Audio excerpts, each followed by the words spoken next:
Real market down, తగ్గిన open ప్లాట్లు, వ్యవసాయ భూముల కొనుగోళ్లు.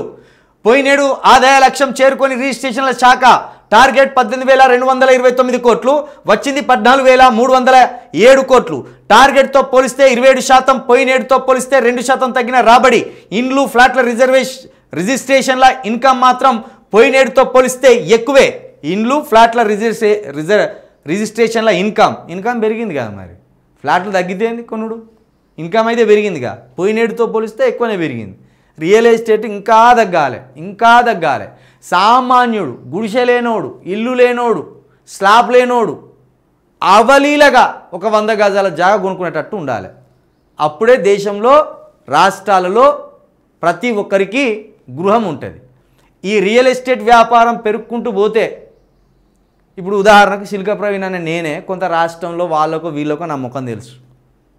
నాటుంటూనే గ్రామీణ ప్రాంతాల్లో 100 గజాల జాగా కూడా కొనలేని పరిస్థితి ఉన్నది. అర్థం చేసుకోరు.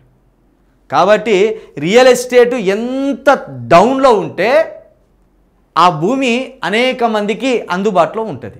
కాబట్టి ఇలాంటి వార్తలు రాసుకొచ్చే గాడిద కొడుకులను చెప్పులతో కొట్టాలి. ఎందుకంటే ఈ డౌన్ఫాల్ అయింది, రియల్ ఎస్టేట్ డౌన్ఫాల్ అయింది అంటే ప్రభుత్వం ఫెయిల్ అయింది అని చెప్పి మన సామాన్యులకు భూమి అందుబాటులో లేకుండా చేస్తారు. కాబట్టి రియల్ ఎస్టేట్ అనేది ఎప్పుడు డౌన్లోనే ఉండాలి. ఇది పడిపోవాలి, ఇంకా పడిపోవాలని కోరుకుంటున్నాను నేనైతే. ఎందుకంటే విషయం తెలిసిన వాడిగా, అవగాహన ఉన్నవాడిగా రియల్ ఎస్టేట్ పడిపోవాలని స్పష్టంగా కోరుకుంటున్నాను.